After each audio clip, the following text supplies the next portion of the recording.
So what I really meant here was to say that when we have cancer cells, I've worked with quite a few cancer patients, then also, okay, medical science will say that these are cells who no longer fit into the whole that is our body, and live a life on their own and actually even start like attacking our body.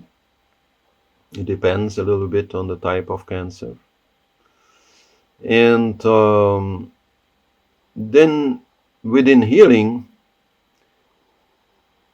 I get a kind of interaction, communication with that common soul of these cancer cells. And this is not the kind of communication where you say, oh, how are you doing, or why are you doing this, or, it is more on a feeling level. And certain intuitions that come there.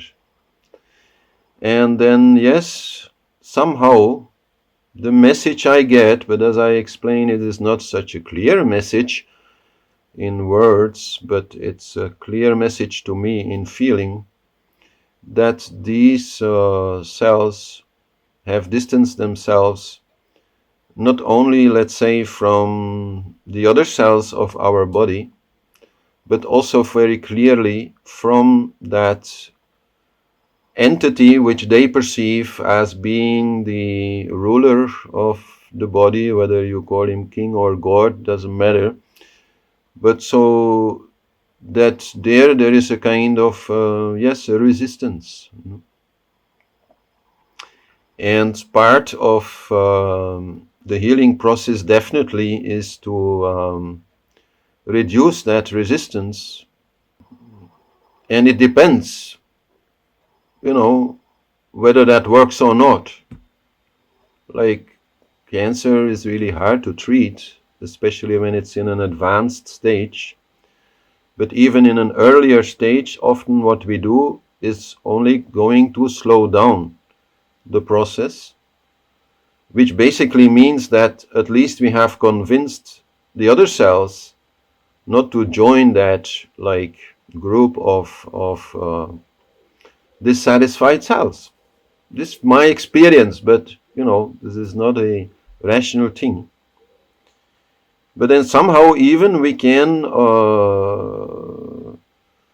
convince that group soul of these cancer cells to actually leave the body. And then what we see is that, or what then the medical people see on their scans, is that suddenly that tissue, it disappears. It disintegrates and is then cleaned up by the body. And so then whatever, let's say, cyst was there or other unnatural growth was there, it disappears because the soul is taken out of it. But so clearly in that kind of communications which I have had, the reason which is somehow coming out why these cancer cells are doing that is because of negative emotion. Negative emotion coming from God. Negative emotion coming from the king. And they're just fed up with it. And have become, as a result, totally negative themselves. That must be clearly understood. It's not that they feel, my host or, the king of this body is so much depressed and I want peace and I want happiness, so I'm going on my own. No. They have become so negative that they separate and start doing their own thing. And no longer listen to the signals that are coming from the body, which usually tell them what to do. No? The whole story about RNA and so many other chemicals actually that are then involved, also the neurotransmitters, of course, in telling cells what to do. So they kind of then block that communication. It is very essential, actually, whenever we work on part of the body, to see that also as a separate being. So I'm not only talking about the cells, I'm also, for example, talking about the organs. If something is wrong with the liver, then that liver has an identity. You know? And we talk to that identity. You know? So, yeah, it remains mysterious, I think, my answer. But that's about as good as I can do it, I think. And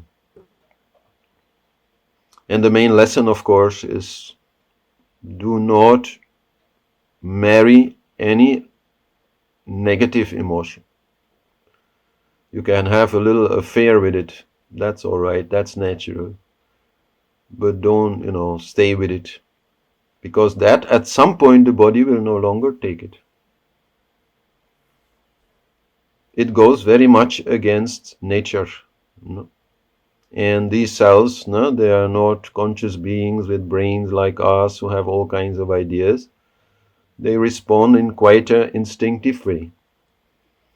So if they feel that their God is going against nature, they'll go against God. You could say they are Shakti worshippers.